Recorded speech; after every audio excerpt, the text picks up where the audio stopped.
code cycles, 4 commercial web service revisions, designing 3 different mobile phones, user interfaces, and sworn at innumerable mobile browsers and has over 20 patents. Scott, thank you very much for being here. Great. Thank you very much for having me. Can I just make sure that everybody can hear me okay? That you can hear me all the way back there, no problem? Okay, thanks. So, thank you very much for coming here. I'm really excited to come, and thanks very much for the invitation.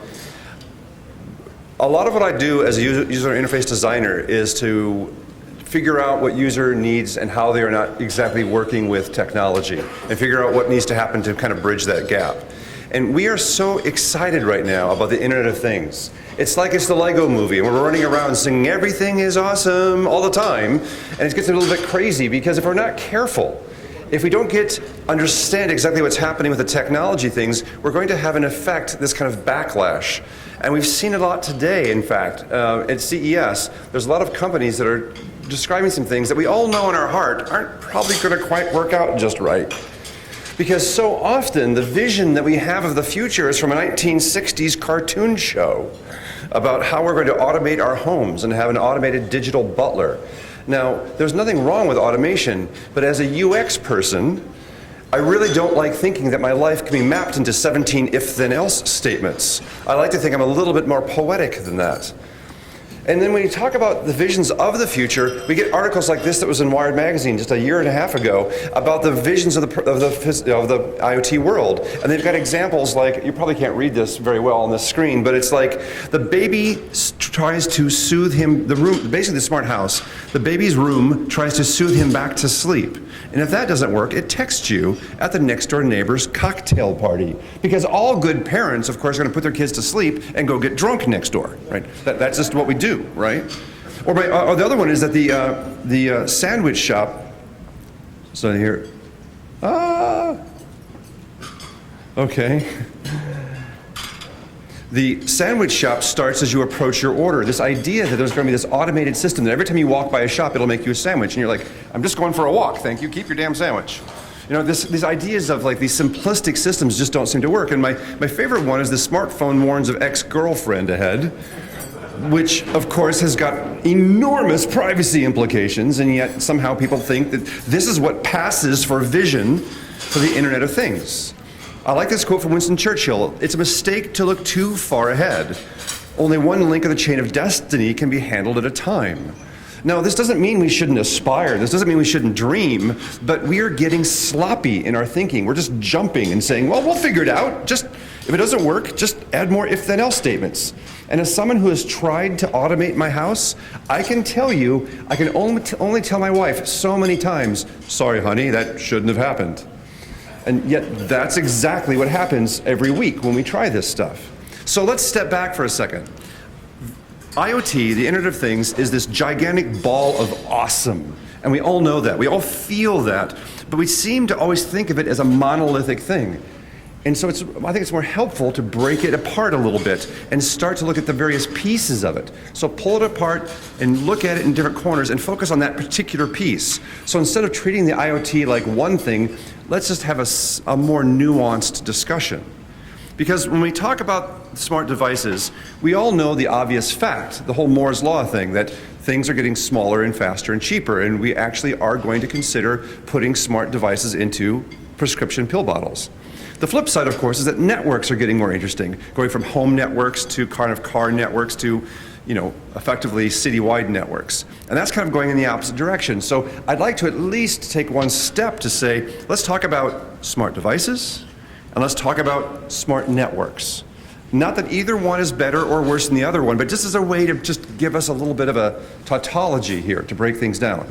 Now, not because I don't like networks, I think networks are very cool, but let's just get rid of networks. Just because I want to talk about something else. Because smart devices, as a UX designer, has a lot to talk about. But even devices is too big of a category. Let's split that up into two pieces as well. Let's talk about the user-facing things, the devices that I want to control in front of me, and the more autonomous things, sensor networks and so forth. Two very big categories. They're both important. Let's get rid of the autonomous ones.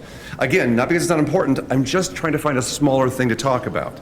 And so the user-facing side of IoT is the part that I'm interested in, and why I returned back to Google to work on this project. Because what we're seeing today is that every smart device, whether it's a smart TV or a vending machine or a bus stop, they all are becoming smart. They're all having processors, but right now the only way to do it is for everyone to have its own app. That's, of course, reasonable. That's the only way you can do it. But if we believe in Moore's Law at all, where's this going to happen? What's going to happen in 6 months? What's going to happen in 18 months? Are we really going to have an app for every single thing we want to control in our house? Already people who have smart homes already have 5 or 6 things they have to do to turn everything off when they leave. So we're already feeling this pain now. The superpower of the web is this idea of interaction on demand. You literally can go anywhere in the world with a tap. It's just a click away. That seems kind of useful for the Internet of Things. And so how can we kind of take advantage of that? Because for years, at least working on the Chrome team on Google, we have obsessed over this little white rectangle, what's called the DOM, the Document Object Model. And that's where all the magic goes. And you can do some pretty incredible things inside that web rectangle. But this little area on top, the little URL bar, is like the most boring place ever. Like in 25 years, the big thing that you can do now is you type T, it autocompletes to Twitter. Thanks, guys. It's like to go anywhere on the web, you've got to go www.cnn.com. We've taken the most amazing rendering engine on the planet, and we've strapped a damn DOS prompt on top of it and think we're cool. It's like, wait a second, there's so much more value you can get by making the web more immediate, more physical, more available to the physical area around. Now, we've tried this in the past. There have been attempts to make the web work in physical areas. We've all seen things like this, and we all kind of like to make fun of it. Have anyone has ever seen the Tumblr called Pictures of People Scanning QR Codes? I don't know if you've ever seen this. It's a great Tumblr. There's no posts whatsoever. Because the problem with QR codes, even though I will admit there's a couple places in the world where they're very successful, but they tend to only really work for receipts and posters. They're not going to be put on light bulbs or toasters or anything like that. And so there's an issue with QR codes. They're just too hard to use. The web, in a sense, needs a discovery service. The ability to kind of have the sensors of the phone actually be part of the web itself. Why can't we bring the web into the mobile revolution? Because right now the web on the phone is an awful lot like the desktop on the phone. So what would happen if you had a couple of smart devices that were broadcasting something, and just broadcasting wirelessly their URLs, so that if you were to walk up to it, you could discover those devices and then interact with them? What would the user experience be like? Well, your phone would basically scan, look for those particular things, and then when they actually found them, would display them as a list. But not just the URL, you'd want to have the title of the web page and maybe a snippet so that you can, maybe a little icon, so that you could see what you're looking at. And then when you tapped on it, you'd just simply go to the web. It's that simple. You just get to the web. You'd reduce that click rate down so that you could walk up and use something within seconds. No app install, no complicated drama. You just go there quickly. But the question would be is how would you do this? And how can we do it in the way that the web was built? Too many people today think that the IoT can be summarized as use my server. And that's kind of cool if you want to kind of build something quick and fast. But do we really want billions of devices going through one company's server? That doesn't make any sense. We've got to think like the web was built. We've got to build the IoT like the web was built, which is decentralized and open. So how would we go about this? Well, the first thing that we're doing, at least for the moment, is using an open standard called Bluetooth Low Energy to broadcast a URL. Open standard so that you just broadcast a URL over and over and over. Just once a second, just boom, sends out that URL. And then when your phone comes by, it basically says, oh, hi, I can see this URL, I'm going to show it to you. And that's the basic idea, just a wireless means of scavenging URLs around you. And that's effectively what the Physical Web Project is, a way of bridging the web and physical devices. So the intention is the user walks up to, say, some smart device, the device is broadcasting, the user picks it up, and off you go. It's as quick and as lightweight as that. Now, a couple of things about this. It's just a web page, but it kind of bends people's minds a little bit because people think of a web page as like CNN.com or Yahoo.com, some big portal, as opposed to having a web page for every single device on the planet, a different way of flipping on its head. And of course, the goal is to walk up and use. The whole idea is to kind of take this instant interaction of the web and apply it so that you can just use any device anywhere in the world. Now the critical thing though is whenever I talk about this is that we've so imprinted upon existing beacon standards that everyone assumes it has to behave the same way. This is not a buzz in your pocket. This can't be a notification that interrupts you because it's a universal scanner. You'd walk into a mall and your phone would dance out of your pocket because everybody would want to get your attention. This only can work if the user asks for it. We must respect the user's attention and only do that when they are ready for these results. So the idea here is really technically quite simple. It's more of an ecosystem play to kind of get it to happen. So if a smart device is broadcasting a URL and it just takes me to the web page, you know, that's the basic model that we're trying to do. But every time I talk about this, I get two questions. It's always the same two questions, so I'll save you guys some time and I'll answer them right now. The first is, isn't this just a QR code? Well, technically, yes. It's kind of similar because it's just a URL that you discover. But as I said before, QR codes have a lot of limitations. The biggest one, of course, is that you can only kind of find one at a time. Whereas in this case, you could find a whole room full of devices and see many at once. And the other one, of course, is the fact that there's a distance issue. I have to like walk up to this QR code to use it right now, as opposed to something that could be literally 100 meters away. Imagine stadiums and things like that. Besides, I don't think most high-end or most consumer design people want to put a QR code on a toaster. Just not going to happen. Or a light bulb. There's just too many things where you want to use something lightly and quickly, and you don't frankly care where it is. You just want to know that it's somewhere nearby. The other question I get a lot of those is this question of spam. Because this is the web. You can, like QR codes, you can just put one up anywhere you want to. There's no central server. There's no one gating this particular issue. Aren't you just going to be cluttered in devices? Well, we've been dealing with this problem on the web for a very long time. But there's a reason why what we do is we actually harvest all the URLs and then send them to a proxy service. And that proxy service can filter. We actually, in our particular version, we only let HTTPS through, because that knocks out 95% of all the bad actors right away, but we still do the filtering, still do the spam, and that way the user can only see things that we know are relatively safe. The other thing, of course, is that we take you to the browser, and the browser gives you a whole nother layer of sandboxing and protection. So we get you to the browser, which is a well-known secure banks use the browser. We think we're pretty good on going to there. Now this is based upon a beacon standard that was announced last year called Eddystone. Again, totally open source. There's already 40 companies that are building Eddystone beacons right now. We've got an open source version on ARM embed. BGScript's got a couple. There's a whole bunch of companies now that are building these, and there's three basic packets: the UID packet, the telemetry packet, and the URL packet that we use. And so the physical web uses this URL packet. And because it's open source, anybody can build it. Nobody pays anybody any money. You just do it. The specs are online. The docs are online. Anybody can do this. So the goal here is to create two kind of clouds. A cloud of smart devices that are just broadcasting URLs in a uniform way, and then a cloud of receivers. Now, to kickstart the ecosystem, Chrome has got to build the first one, but we are thrilled if anybody else would build one. In fact, Opera is already building one, and other companies are experimenting with it, because this is supposed to be of the web and part of the web. But if someone were to write a proprietary one, that's okay too, because they're all consuming the same URLs. And so we want there to be an awful lot of innovation and experimentation in that place. So I've talked a lot. Let me just give you a couple of video examples of how this works.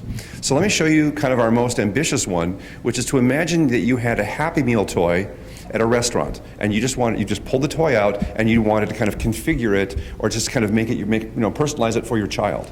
So here's a video right now. I'm going to play this in. So here we are, we're pulling down the notification tray, and we can see that there's the little tube of the turtle right there. You click on it, the physical web is done. We found the URL and we're there, but now inside this web page, we have some JavaScript, and we're talking through the JavaScript straight to the turtle, and we're making him sad or happy or grumpy. We're kind of giving him a personality, or even changing the color, and it's happening direct control right to the turtle. Now, once that's done, you can do things like when you turn him upside down, he gets upset and his legs wiggle and he vibrates. And we actually had way too much fun making this toy. We had to stop because we were building a cool toy and we weren't really working on the physical web anymore. So it's really easy to have way too much fun prototyping. But the whole idea here is that this product can be built for $2. possibly a hell of a lot less depending on what the compromises are, and it has no internet in it at all. It has just a Bluetooth beacon, and the web page basically is controlling it. The way it works is the turtle sends a URL, which goes to my phone. I go to the cloud on my own connection, and I get a web page. And that has JavaScript, which then talks straight back to that turtle. So now the turtle is basically not only reusing my screen, but he's reusing my internet connection as well. And by the way, the JavaScript standard that we have is part of the W3C. It's being worked on by Mozilla and Microsoft and other people. This is part of the web just getting better and more interesting. The complete flip side, and this is what I would claim to be the most boring way of thinking about it, is just classic web. It's kind of like a poster in the cloud. Imagine you had a smart pill bottle that's broadcasting a URL, and I go to the cloud and I stop. It's not even that smart of a pill bottle. All I get is a YouTube video that just tells me how to take it with food and how often I should take it. And if I have any questions, call this number or whatever. So it's literally just a little bit of information that's served up by the web from this little device. People often tease me about having a smart toaster, but frankly, you don't really want a, I'm not sure I want a smart toaster, but a toaster that gives me a video on how to clean it properly or how to recycle it or a recipe of the day. Because what do we see today? When you get a toaster today, you get a box and it's covered in URLs and QR codes. You unpack it, what's the first thing you do? You throw the box away. And some poor marketer in heaven loses his wings. Because they've tried so hard to get you to do this URL, and you don't give a damn because you're unpacking the box. You can actually have the URL continue in with the interaction after you do it, and it's just a URL, it's just a website. Now, could this be used for stupid things? Of course. It's the web. The web's filled with stupid things. But people that do it right, that actually engender loyalty and do stuff, are going to have a great use of this thing. The other thing that really surprised us is that we really are doing this laser thin thing. We're just getting URLs from the physical world into the browser. That's all we're doing. We're just trying to make that thin little layer. But what surprised us is that the web is kind of cool, and browsers are getting better, and it makes us look great, and we don't deserve any of it. But there's some cool things coming on the web that make our life more interesting. So for example, this restaurant buzzer is using push notifications. Web pages can now sign up for push notifications. So I pulled on the thing, I see Bob's Deli, physical web is done, I'm loading up for a website that signs up for push notifications. It says, look, there's people in line. You want to get in line? You get in line. Put the phone in my pocket. Now the phone is off, and in 15 minutes when it's time, I will actually now get a vibration push alert that says it's time to go. And this, of course, is the user has opted in to this because they actually went to the web page and asked for it. It's just a regular push notification. Physical web hasn't changed. This is just a more awesome web page doing something. So you know when you go to a restaurant and you get those big plastic things with LEDs that vibrate that cost about $2,000? You can replace the whole system with one $4 beacon. The other one, and this is much more of a classic one, is what we call cloud pass-through, where you take a URL to the person, you go to the cloud, and then the cloud can actually talk to the device. If the device itself actually is big enough to have internet connectivity, you can close the loop through the cloud. This is kind of, from the user's point of view, exactly the same thing as a turtle, but from under the covers, it's completely different technology. We're just using web sockets to push events between things. So in this particular case, there's a parking meter. I walk up to the parking meter, pull down the notification manager. I see the little pay at parking, and you click on it. Again, physical web is done. I'm now on a web page that basically will just send socket events. So I'm going to go up, up, and the time goes up on the meter, and then you hit pay, it pays in the cloud, the timer goes, and off it goes. Whenever I show this in San Francisco, people just cry a little bit. Because this is a huge issue. We have smart parking meters in San Francisco, and it's really hard for people to use them. And the whole idea here is that you can just walk up and use. Now, I am cheating a little bit. I'm assuming that you've already kind of paid once and you've told them what your payment method is. So I am cheating a tiny bit, but frankly, that's just the first time use. And by the way, people ask, what payment system you're going to use? I don't care. It's the web. There's 7 of them. Pick one. Because we're trying to stay below that layer. So I want to stress this point. When the parking meter sent the URL to the phone, that's the physical web. It's just the discovery system that's there. Whatever happened on top, that's just the web. And there's going to be a gajillion ways of doing it, lots of people experimenting with it. It should be fun. Because I think what's going to happen is, as the IoT gets better, as connectivity gets better, it's going to be more and more common for one device to be on its network and me to be on my network. And the idea that we're on the same subnet mask is going to be kind of quaint. It'll probably happen for an awful long time in homes, I get you, but for public spaces, impossible. And all the physical web is doing is saying, hey, I'll just meet you over there. You know, I'll just kind of figure out that place. And it's just a simple way for people to rendezvous in the cloud. The last thing I kind of want to mention, though, is the fact that we've been on this really interesting journey because we started off basically going from smart vending machines to smart bus stops to smart posters. And we kind of went smaller and smaller and smaller, but they were all kind of corporate things. And then it kind of dawned on us, there's a huge consumer side of this. So in a sense, what we can have is, for example, we have an extension that we're writing for Chrome OS so that when you're presenting slides on a Chromebook, it actually is broadcasting the slides to everybody in the room, if anybody else wants to follow along. Or a dog collar could just be broadcasting a URL so that if anybody else has, you know, finds your dog, they know who to call. Or, for example, a for sale sign that you would get at Walgreens. You just throw in the back of your car with your phone number, but now if people want to see other pictures, they want to see, you know, service report records, you can have a much richer experience for anybody who walks by your car. The web is famous for this idea of the long tail of content. The fact that if you take the bottom 95% of the web, it is significantly bigger than the top 5% of the web. And that's what makes the web so awesome. It's just this long tail of amazing things. And as we've worked with these devices, from vending machines to buses to luggage to toasters, each one, I can totally get, you'd kind of go, not that big of a deal, Scott, what's your big, you know, but it's the idea that all of them together are enabling a whole new way of interacting with things quickly and lightly in a way that's very fast and no application install is involved. It's this idea, this long tail of interaction that's a very big different thing. And by the way, as I said before, the IoT isn't strictly required. Devices can just have more information. People are already considering deploying beacons in stadiums to give you some information about the concert that you're currently seeing. That's not IoT, that's just simply a web page. Now, I know I work for Google. I don't want this to sound corporate. I work for the Chrome team. Everybody in the Chrome team is a bunch of Boy Scouts. We believe in free software. We want to just give everything away. The web only works if it can work that way. And so the beacon software is open. The scanning software is open. Our server side, our proxy server side is open.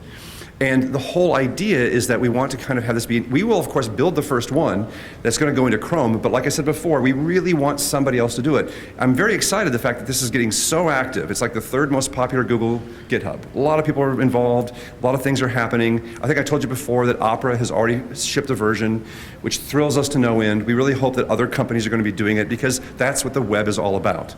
This can't be a Google product. This can only succeed if we as a community think it's a good idea. And that's why it's all open source and it's all, most importantly, federated. There is no centralized server. So in order for Google to play its part, we are shipping the physical web into Chrome. It's already been in Chrome, by the way, for iOS for the last 6 months. If you have Chrome on your iPhone, you have it right now. Okay? But the point is, because of the limitations, you have to turn on the Chrome widget. If you know where the Chrome widget is, you can turn it on. And you can see the beacons that are being broadcast right around now. It's going to go into Chrome Android. It's in Chrome Dev right now. If everything goes well, I can't promise, but I really, really hope the first week in March, it will be available on every Chrome Android on the planet, which will be about 800 million people. That's a good start. And the intention there is it will have a much better onboarding process because it'll be a much easier way for people to turn it on. Like I said before, we don't want to own this. We're just trying to kickstart the economy and get it going. We really hope other people are doing it as well, which is why I spend all my time speaking at conferences like this. So in summary, I want to make sure you guys appreciate what we're trying to do here. The goal is to reduce friction. This is a UX-driven project. It's also putting the user first. There's no push notifications. We have a proxy server to protect the user so that the phone doesn't contact the website, the proxy contacts the website. We go to the browser, which also protects the user. And the proxy is open source so that you can have different servers. When I've been to Germany recently, just 2 months ago I was in Germany, there are some people in Germany that aren't very friendly to Google. All I have to say is it's open source and you don't have to use us. You can use another open source server, and they kind of go, okay, that works for us. We can make that work. That's exactly why we do this, because it's not about trusting us, it's about trusting the spec and what we're trying to do. So that's my point about open source and no centralized control. This is just like the web was, I hope, was meant to be. And the amazing part about it is as the web gets better, so does the physical web, because you can just do more and more things, like the buzzing I showed you with the restaurant. And the thing that really gets me is that I think the more adventuresome, the more radical things is when little stuff. I'm so excited about the possibility of just simply having prescription bottles giving me information.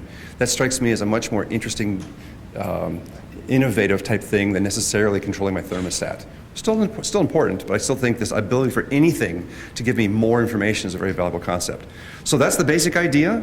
I'm happy to take questions, and I'd love to hear more from it. Thank you very much for inviting me.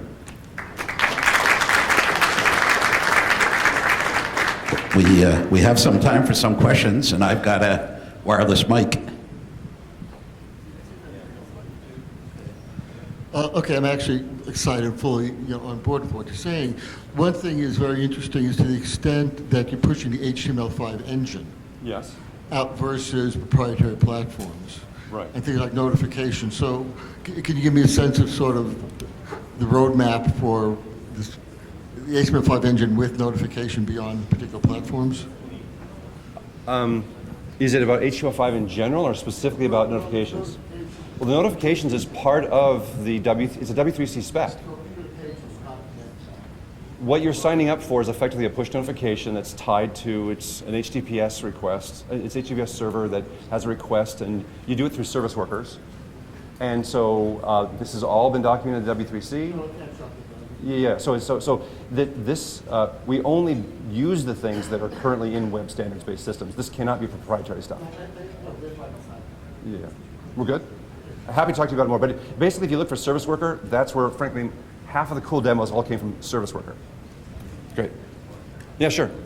Hey, Scott. Brian Zonstiger, PowerX. I think it's a very fascinating concept. But one thing that kind of occurs to me is it reminds me of, when you just had free apps, right? And that are used as kind of, it looks like, oh, I get some cool, cute game or anything, but under the hood, the actual intention is to have someone, they think they're getting something for free, and it's really marketing stuff that's tracking them and whatnot. Right. So it seems like what this could do is actually go one step further and allow someone to give some cheap doohickey that gives a physical, tangible thing that allows to kind of perform that same function, like the turtle. It looks cool. The kid's playing with the light, and at the same time, they don't realize it's using your phone to transmit your marketing data or your GPS or all that good stuff. So how is that something that's addressed in this? No, I think that's a fairly fair question, and it's why we try to have our user experience threshold to be as little as possible. We want to show you a list of things and then click on it, and at that point you're just on the web.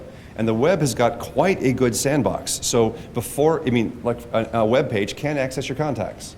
It can ask to your contacts. It has to ask for your location. It has to ask to scan the JavaScript. It has to ask for, So the sandbox of the web platform, we feel, has been a very strong component of user security. And it's no different than any other web page that you use today. So if you feel comfortable using the web today, there should be no difference here, because it's got the exact same protections. Sure. Another question over here. Yes. Yeah, I think that has benefits definitely from like an app to app kind of thing, but we still, all the communication and the engagement is still having to go through the cloud. Is that correct? Well, the first web page that you see has got to come from the cloud. So I'll absolutely grant that. But then, for example, in the case of the turtle, I downloaded the JavaScript, and the JavaScript was talking right to the turtle. So all of that was done directly, right in front of you. The other thing I'll mention is that, again, I don't want to tout Service Worker again, but Service Worker is another big ball of awesome.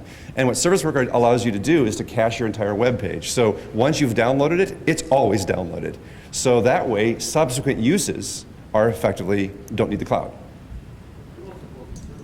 Sorry? You can also have local service, of course, yes. Another question here? Yes. Thank you very much. At the beginning, you showed us the network and then the devices, and then you reduce it to user interface, et cetera, et cetera. And you said you don't need so many applications. It is good just to have it one app to. But the most important thing is, further to that questions here, the cloud, and the cloud is the network itself. What about having the network as a software-defined network? Because you don't want to have so many defined network systems to control all these kind of things. do you have any insight to explain about the software-defined network, the SDN itself, and Well, these apps? If I think I understand you properly, I think you're kind of, I try very hard to draw a distinction between the IoT and mesh networking and what it's accomplishing with the desire to have some user exposure. So I walk into my house. Do I have a URL that controls every single device? Or do I have a URL that talks to one centralized thing, which then has its own subnet that takes care of things? That's kind of an agnostic question to me.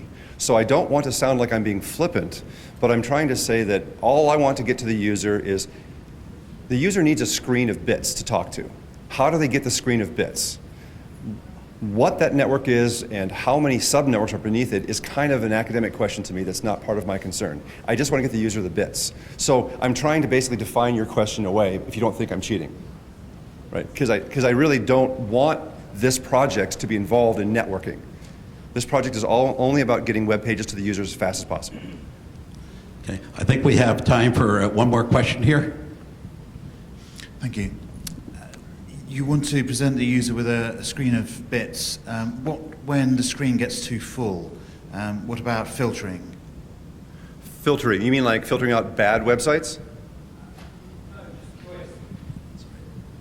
Just choice. If what I'm interested in is food rather than light, and Right. there's 500 things.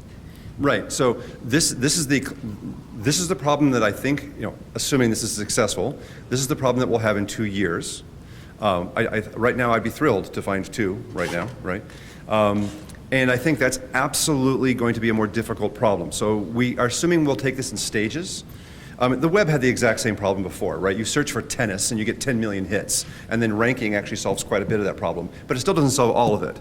So stage 1, find the beacons. Stage 2, probably rank the beacons based on signal strength, so that the vending the machine that you're in front of is at the top of the list and the thing that's far away is, okay. Then the next step would be to, using anonymous data, with, of course, the user's permission, you basically then rank the ones that are most used. So you go into the mall, and guess what? Everyone's clicking on the mall map. So the mall map goes to the top of the list, even though it's much smaller. So we feel like there's many levers that we can pull. Now, clearly, at the very end of that list will probably be some form of categorization. And then, frankly, after that, there may even be a sub-search categorization. So we feel there's a tremendous amount that we can do, but I think we've got 2 years to kind of warm ourselves up to that right now. But we're totally on board with the concern. Awesome.